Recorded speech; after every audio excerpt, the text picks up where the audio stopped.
Nasugatan ng isang konduktor ng bus matapos siyang pagkakagatin ng isang pasahero na hinihinalaang may mental disorder.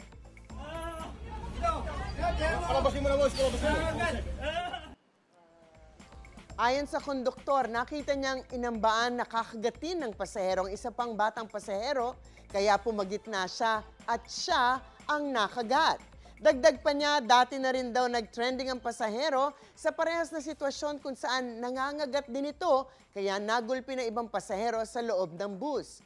Ano nga ba ang sinasabi ng batas tungkol dito? Ask me, ask Attorney Gabby.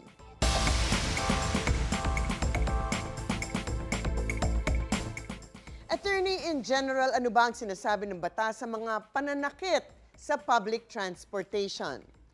Well, ang mga pampublikong sasakyan tulad ng mga bus, yung LRT, mga jeep, sila ay tinatawag ng mga common carrier sa ilalim ng mga batas natin at iba ang mga katungkulan at responsibilidad ng mga common carrier dahil extraordinary diligence ang dapat na ine-exercise nila sa pangangalaga sa mga pasahero para siguraduhin na ang mga pasahero ay darating sa kanilang destinasyon ng safe and sound.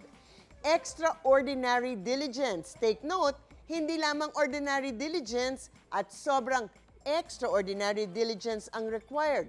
Na kapag may nangyari sa pasahero, kung ito ay namatay o nasaktan bago dumating sa kanyang pupuntahan, ang presumption ng batas ay kasalanan ito ng common carrier at kailangan niyang panagutan ito. Ganun pa rin ang presumption kung nasaktan o namatay ang isang pasahero dahil sa ibang pasahero. Maaaring magkaroon ng liabilidad ang common carrier unless mapakita nila na nag-attempt ang mga empleyado ng common carrier para pigilan ito. Kaya tama ang ginawa ng konduktor ng bus na talagang ginawa niya ang nararapat para hindi makasakit ng ibang tao ang pasaherong ito na nasasabing may mental problems di umano. Of course, ang common carrier naman bilang employer nito ang dapat mag-alaga sa mga empleyado nito. Kaya kung ito naman ay masaktan nang dahil sa paggawa ng kanyang trabaho. Attorney, paano naman kung ang sangkot ay may mental disorder? Yung nangangagat o nanakit ng kapwa, kung ito ay intentional na ginawa ng ordinaryong tao, of course, ito ay krimen ng physical injuries. Pero kung ang gumawa nito ay may mental problem, na ito ay yung type na talagang wala siya sa tamang pag-iisip, ang taong sangkot, malamang siya ay hindi mananagot para sa kanyang ginawa. Exempted siya from criminal liability ayon sa Article 12 ng Revised Penal Code.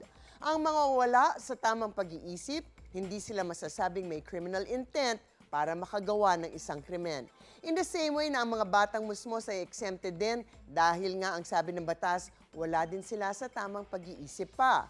Pero kung talagang may mental problem, dapat ay i-order ang kanyang confinement sa isang ospital o facility para masiguro na safe na siya at safe din ang mga taong nasa paligid niya. Mga kapuso, kung may agresibong PWD sa pampublikong lugar o sasakyan, ay ipagbigay alam kaagad sa mga otoridad o kapulisan ang insidente.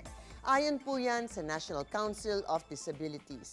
Huwag po natin silang patulan o saktan, kundi ay tumawag sa Persons with Disabilities Affairs Office ng LGU o tumawag sa National Council on Disability Affairs. Ang mga usaping batas, bibigyan po nating linaw para sa kapayapaan ng pag-iisip. Huwag magdalawang isip, ask them. Hindi po, ask me, ask Attorney Gabby. Ikaw, hindi ka pa nakasubscribe sa GMA Public Affairs YouTube channel?